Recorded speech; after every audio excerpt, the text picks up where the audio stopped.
Hello, this is Mrs. Hedden again. This is Chapter 15, Notes 5, Thermodynamics, where we're looking at the results for ranking worksheets 118, 119, and 120, which you should have now completed and compared and discussed and are now ready to look at the answers for these things.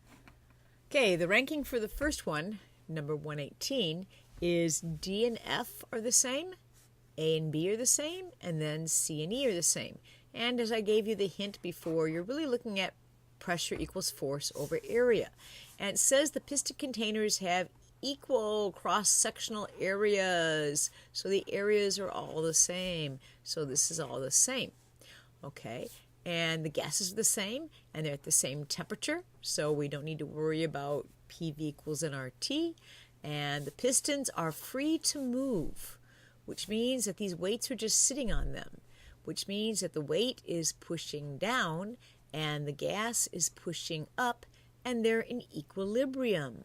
And if they're in equilibrium, the weight that this guy pushes down with must be equal to the pressure that this guy pushes up with. They have to be equal. And since all the areas are the same, that means the pressure is directly proportional to the force pushing down, which 10 plus 2 is 12. 10 plus 2 is 12. 2 plus 2 is 4. 10 plus 10 is 20. 2 plus 2 is 4. And 10 plus 10 is 20. But you say, but Mrs. Hedden, there's 5 liters here and only 3 liters here. But nonetheless, those 3 liters are pushing up on the same area as these 5 liters are. And these 3 liters can push up and hold up 12 newtons, and these 5 liters can push up and hold up 4 newtons. And so that area is the same. Therefore, the force here is, the pressure is proportional to 4 newtons. The pressure is proportional to 12 newtons. Here, of course, is 20.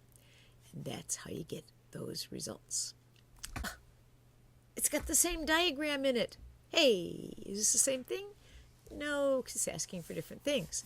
But now again, we have equal cross-sectional areas. But now we're talking about mass, okay? And they contain different volumes. The gas is the same, and again, the same temperature. So temperature is the same. Pistons are again free to move and are supporting various weights. So again, we know that pressure up is proportional to the pressure or the force going down. So we've got gases. Doesn't really matter whether we're going to use this guy or this guy. I'm going to use this just so I'm more used to using it. So the volume in the first one is 5 over here. The volume is 5 and the force is 12. But the force is proportional to the pressure.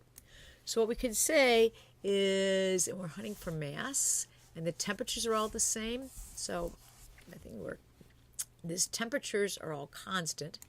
The R is all constant. But we do know that the pressure and the volume is, and that's what we're supposed to be ranking, is the amount because of the mass. Now, they're all the same type of gas, so the number of molecules you have or the number of atoms you have is directly proportional to the mass. So we can say that because pressure is proportional to force, okay, that the force times the volume is going to be proportional to the number of particles you have, which is of course proportional to the mass as long as they're all the same type, and they are. So we'll go back here, force times volume. On this first one, we have 12 times 5. On the second one, we have 12 times 3. On the next one, we have 4 times 5. Next one, we have 20 times 3. Next one, we have 4 times 3. And the last one, we have 20 times 5. Multiply those out, and that's how we get that ranking. Now we have different gases, and some of them are monatomic, helium. Some of them are diatomic, O2. And That's it, helium and oxygen. And wants to know they have equal cross-sectional areas, so that's the same. So the area is the same again. They have different volumes of gas, different types, and their temperatures are indicated. The pistons are free to move, and they're supporting various rates. Okay, and rank from the basis the pressure of each gas.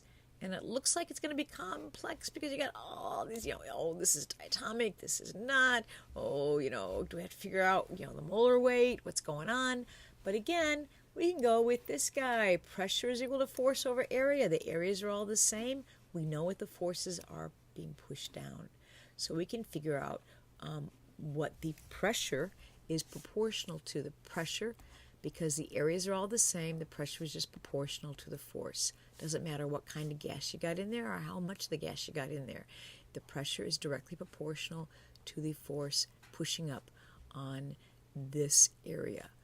And of course, this force pushing up is in equilibrium with the force pushing down.